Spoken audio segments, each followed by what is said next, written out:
OK，各位更新结束了。如果你们在战斗的时候啊，记得要把这边快速战斗勾起来。你没有勾起来的话，你的部队是没有办法用点的方式去点击的啊。如果没有勾，你的部队在这边吧，你全选，你怎样点都没有用了，看到吗？记得要把那个快速战斗勾起来，然后你再把这边的部队勾起来，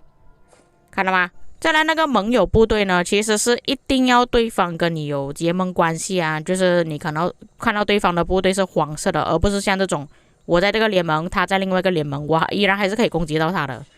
看到有一个标记吗？红色的标记，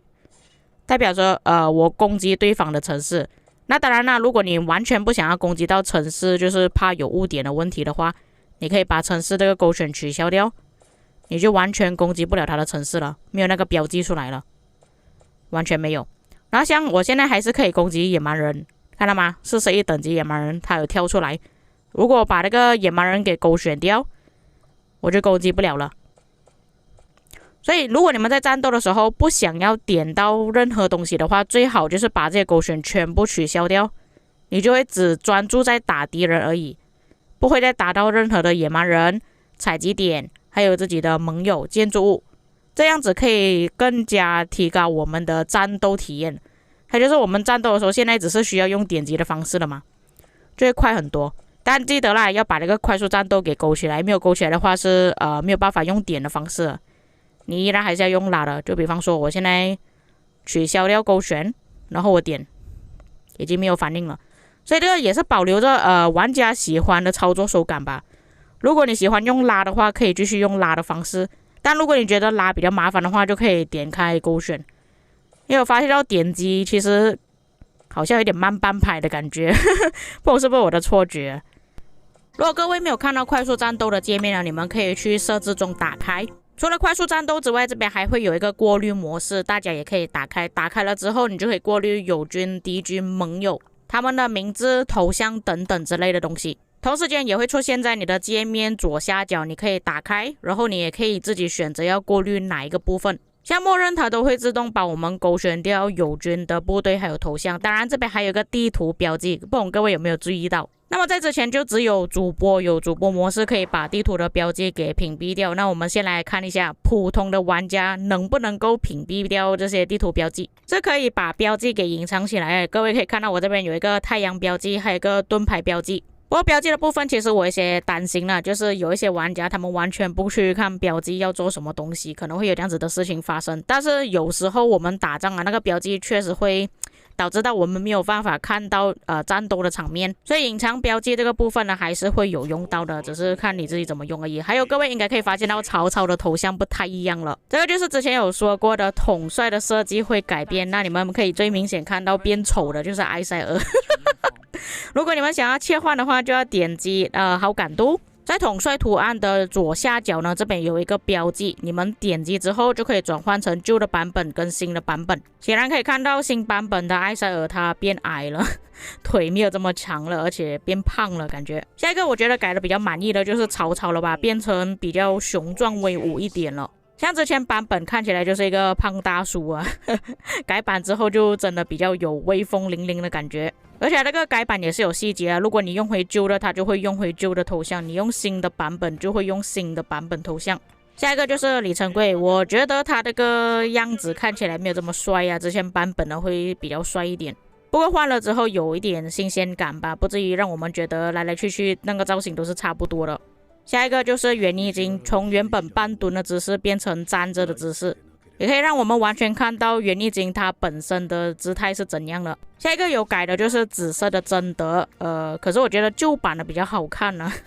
新版的看起来有一点呆呆的样子。下一个是争议比较大的理查，因为他从原本的金斧头变成银斧头有些玩家觉得他这样子改变的好像掉价了而且他的画风真的比较卡通化一点啊，这个就看玩家怎样接受吧。差一点把18大王给忘记了，他也是设计了新的造型，我觉得新的造型还可以接受了，不过新的造型看起来会比较呆一点了，不知道为什么如果你已经切换新造型，在派遣部队的时候也会用新的造型。最后一个就是亚历山大了，他的之前版本跟旧版本，我个人感觉之前版本会好看一点。但是当然的，它这边改变造型呢是可以由自己选择的。如果你觉得新版的全部都不好看的话，你就可以用回全部原版的。至于切换地图的界面，在官方的影片没有提到了。我个人的操作是长按，然后拉过去我要的那个地方。像现在这个是建筑，就是我们正常从城市里面出来的那个大小。在长按选择这个资源的时候，它就变成点点模式。这个是刚刚好我们点点模式可以操作的那个大小啊。不过当然也可以再放大一点啊，如果你们觉得太小的话，因为它拉的那个距离有点远了。这个是我们点点模式会用到的大小，然后这个是它给我们的大小，就会稍微有一点远了。再来这个是区域，就会看到这样子的画面哦。我好像这个画面看不了什么东西啊。再来一个最远的，这个是最远的。最远的就是我们平时看地图啊，还可以再远吗？不能，这个是最远了，不能再放远了。不过我在想，这是不是要配合新地图使用啊？所以我就用了另外一个账号，这个账号是有新版本的地图，可以拉得更远了。但是在第3个区域的选项呢，它只是拉成这个角度哦。其实我觉得可以再稍微远一点点，就是我们正常可以看到皇庭的大小，整个皇庭，因为我们这个新版的地图可以拉到最远是这个距离。因为这个最后的距离跟我们上一个距离相差是超级远了，所以我觉得在第3个距离的时候，官方可以再拉近一点点了。不过这个长按切换地图的操作确实会比较方便，因为如果要切换到这么远的距离呢，你要手拉很久。所以不管怎样，我个人还是蛮满意的啦。这个地图切换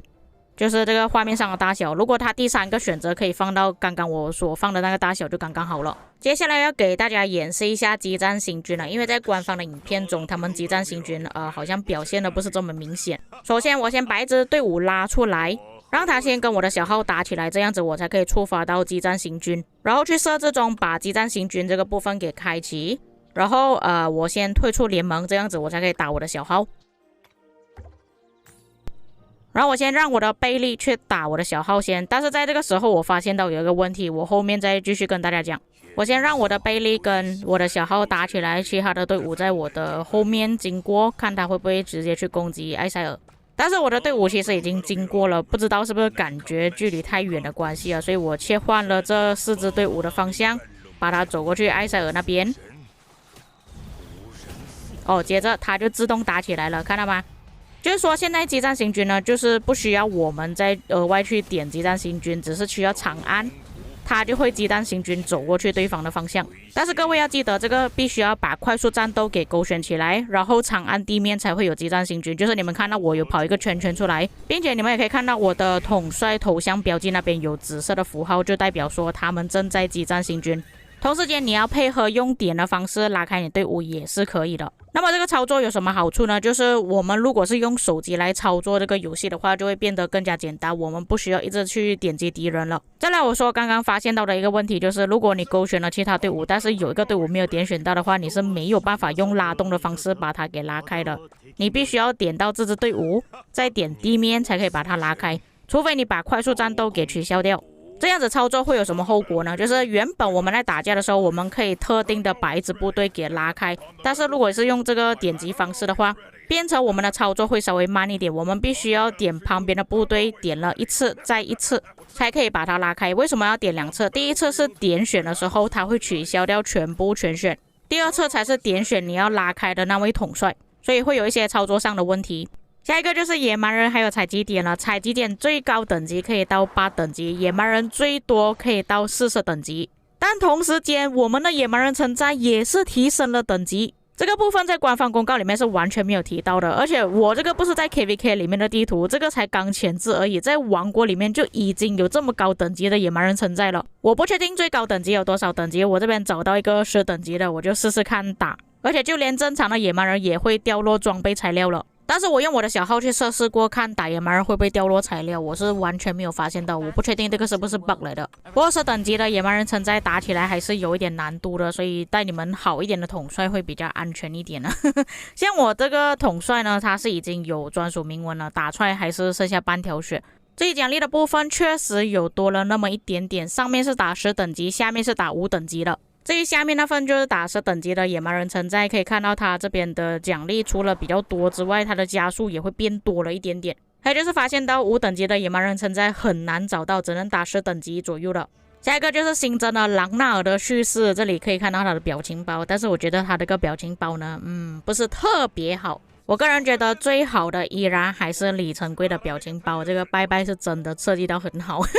只有这个统帅有这个表情而已。接着就是统帅的天赋部分，你们可以看到右手边多了这个开关，开了之后你就可以看到其他玩家他们会点选怎样的天赋，有百分比多少的玩家会选择这个天赋，各位可以作为参考。当然还有包括城市已经没有任何的 debuff 了，只会保留 buff 而已，变成这种野战皮肤更加金贵了。接下来就是我们的邮件或者是对话里面会出现一些字，下面会有画线条的，点开之后它就会跟你解释这个是什么意思。就比方说这里的 KVK 系统会自动跟你解释什么东西是 KVK， 同时间在我们的对话聊天里面也会出现到。最后就是点开战役的时候，你们可以发现到，哇，已经不同了这个界面。赛罗利的危机、奥林匹亚之巅啊，那种副本活动也是出现在这里了。你们可以通过这边的方式点开，像之前要用拉的方式就不能看完全部活动，这个可以看到8个活动。还有就是在之前有介绍过的黄金战场跟白银战场，新的白银战场只是需要是5位玩家报名就可以了，然后这个是黄金战场的地图，白银战场的地图会小很多，小了1倍。